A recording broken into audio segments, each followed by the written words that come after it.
My Hero Academia Season 5, Episode 2 is officially here, and I'm here to dive into it in a full spoiler review recap and give you guys my basic overall reaction review of the entire episode, because I just got done watching it and I'm so excited to discuss it, because after last week's episode, which again, typically the first episode's usually a filler one, it was not particularly all filler. There were some fun moments with the kids and how they were all just doing that fun little training exercise, but yeah, that end credit scene opened up a lot of different doors, seeing that Hawks is actually, he's not the guy that we thought he was going to be. But now in this episode, we get a little bit more of context to what that whole scene was with Dabi, of course. And of course, though, if you guys are new here, though, and you guys just love My Hero Academia or love anime or just are in general are a geek like me, I am the Wolf of Geek Street, and this is the channel for you guys. So make sure to hit that like and subscribe button, as well as comment down below. Let me know your favorite character from the show, and as well, what are you thinking is going to happen this season? Now, discretion, I don't read the manga.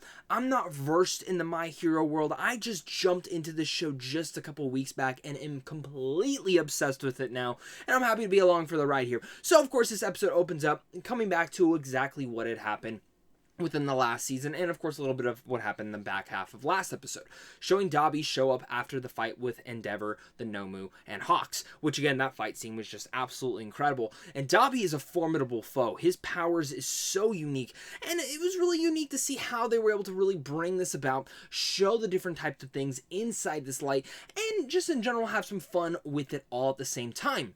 Now, of course, this whole entire fight scene, you know, got cut off because of this little bunny girl, which I can't remember her name off the top of my head, but she flips in, pretty cool powers, tries to kick him, he completely disappears, like this gunk just oozes out of him, and that's something that we haven't seen. That's not the portal dude, so I'm wondering what kind of thing is that? Is that something that Dabi can do? Is that something that a different, freaking villain is using now? I don't know, but within all these flashbacks that we are seeing, the biggest thing that we are focusing on now is Hawks, and seeing that he is actually being told to infiltrate the League of Villains and destroy them from the inside out. He is the only one that knows, and of course the two boardroom people who have sent him on this mission. Now this is huge, because at the end of last week we were like, oh my god, is he bad? Is he bad? He's not bad.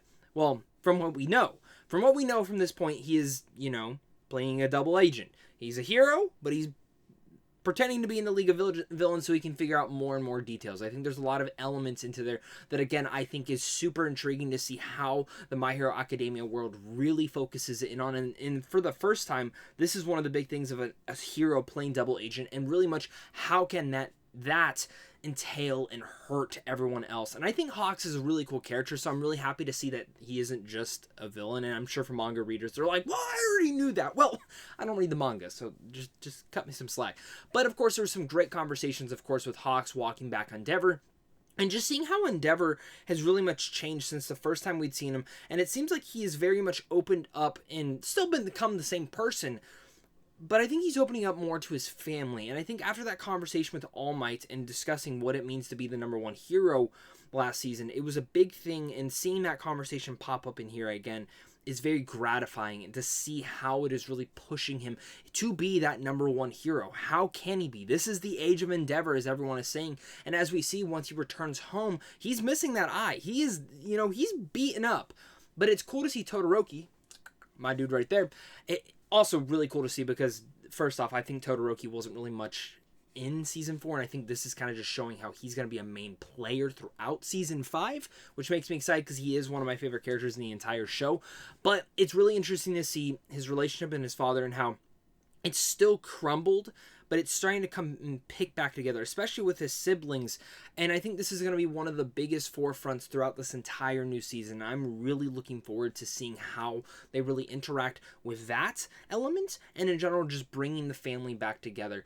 And Endeavor is one of those characters that, again, I didn't like at first. I think he's badass, but I didn't like him, and it's starting to grow even more on me about how much I do actually kind of care for him and his entire family, because that fight scene, he gave it his all. And I feel like it was more of a humble fight than I'm just the #1, let me do what I need to do. And I overall thoroughly was impressed with that. Now, of course, even though we had that conversation, I was waiting to see, when are we going back to Deku? My boy, my favorite character in all of My Hero Academia. Yes, that's the cliche answer, but I don't care. I love Deku. He's so relatable, and that's exactly who I am.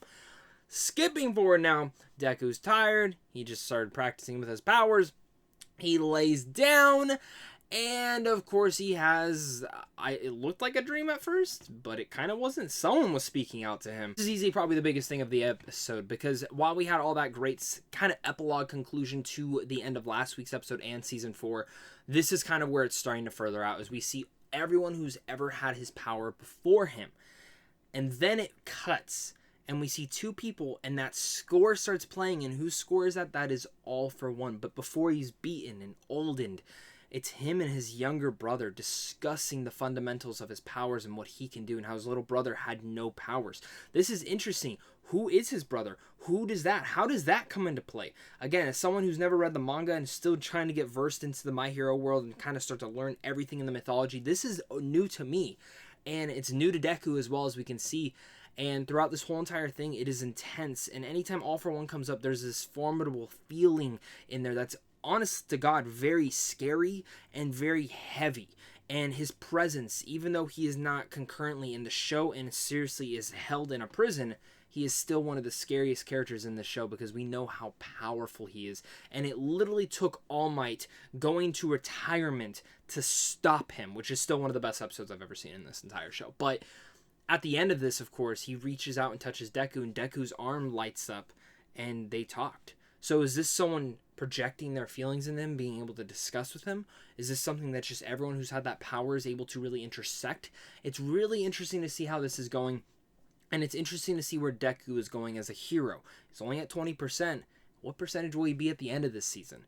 I'm so freaking excited with this, and this is why My Hero has become one of my most favorite shows I've ever watched. It's so gratifying and so endearing, and I can't wait to discuss this episode with you guys down below in the comment section. So make sure to hit that like and subscribe button so we can keep talking My Hero Academia over here. I have tons of videos planned for this. I said this last week. I'm still trying to figure out which ones I'm going to do first. One of the ones I will be definitely doing is talking about why you should watch My Hero Academia if you haven't yet, because maybe one of you guys watch this and you're like, oh, I wonder what the show's about. And I just spoiled it for you. So sorry so much, but thank you guys again so much for clicking on. So you guys are seriously all the best. Hit that like and subscribe button. Comment down below your thoughts, your theories, all sorts of things like that. And of course, until next time, until next week, stay classy.